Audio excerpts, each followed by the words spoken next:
I want to address something also that has been coming up quite a bit lately, and it's because there's so much that's taking place in the world. A lot of things started taking place when the new administration came in, and some things that were said that some saw as kind of a coded thing, and it gave kind of just a lot of fodder, if you will, to people who tend to really lean much more towards conspiracy of things. I want to kind of cope with that a little bit, not get at any in particular kinds of conspiracies. And I really want to look at it like this. And so let's just take a look at the president. When it comes to the president, there are a few things that he has said that has really bothered some people. And again, I take a lot of what he says. There are people that I know and I have known over the years who will say a lot of things just because it gets a reaction. And some people do it because it gets their opposition all worked up about something, and they're busy fighting battles that the person who said it isn't really all that interested in engaging in, but it keeps them busy, keeps them pacified. Some people call that trolling. And I believe from everything that I've seen and observed of him for a very, very long time, this particular president in his personal life has been notorious for this. We call it trolling. He'll say things because he just knows that it's going to get a reaction. Well, he used this term about the golden age. And there were a lot of people that said, man, that's code, because the New World Order is all about the golden age, and it's more of an occultic term, and it's kind of code for the New World Order and all the rest. And I just thought, okay, well, that's a possibility, because that term can be used as you're talking about it, and then, they have all their sources. But also it's something that we are familiar with because other people have used the exact same phrasing meaning something entirely different. And you would judge the pinnacle of a particular thing by its, quote, golden age. So the golden age of Hollywood, the golden age of this, the golden age of that, means it's the greatest of the time, of the era. Do I really believe that our president is a man who is filled with a great amount of hubris and pride? Undoubtedly.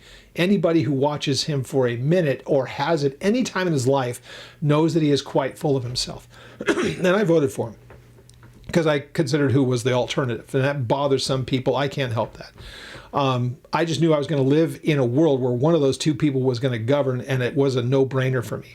But that's not, here nor there. Was he speaking in code to the globalists and the New World Order and all this other stuff? And so then we started hearing about the Luciferians and all the other stuff. Well, again, I'm not one who gets so caught up in all that kind of terminology, because here I know this. If you are not a person who is devoted or has devoted your life to the person of Jesus Christ and trusted in him for your eternity by his sacrifice of himself on a cross for your sin, then you're a Luciferian. I'm sorry to tell you.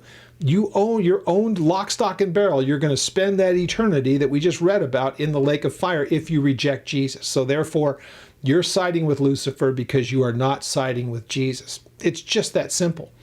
Now, in that collective group of, quote, Luciferians, are there people who, eyes wide open, know exactly who it is that they serve and they're devoted to him? Unquestioned. Do I think that it's everyone that's in any kind of place of power and that they're all in on some grand conspiracy? I don't believe that for a second. I believe that what you have are a lot of people who have never had their eyes open to the truth of the Bible, and they do things that unsaved people do. These are people with incredible amounts of resource and money and power and influence, no question about it.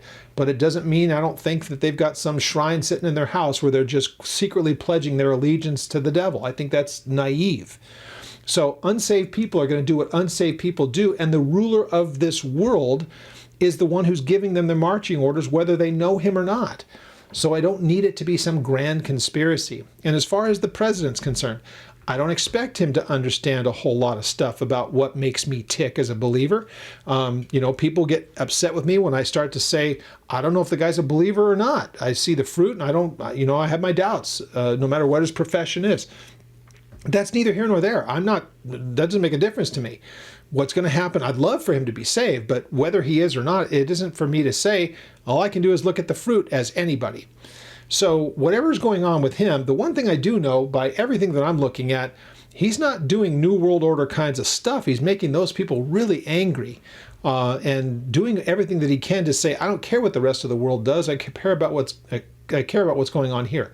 Does that mean that he's maybe not doing things that are really leading us to a place where some pretty awful outcomes can happen?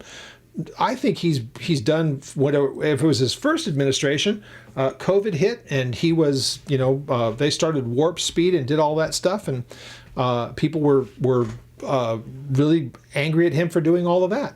But he was still wanting to make it an optional thing. Again, this time around, are there things that he's doing with AI and other things that I would rather not see him do? Sure.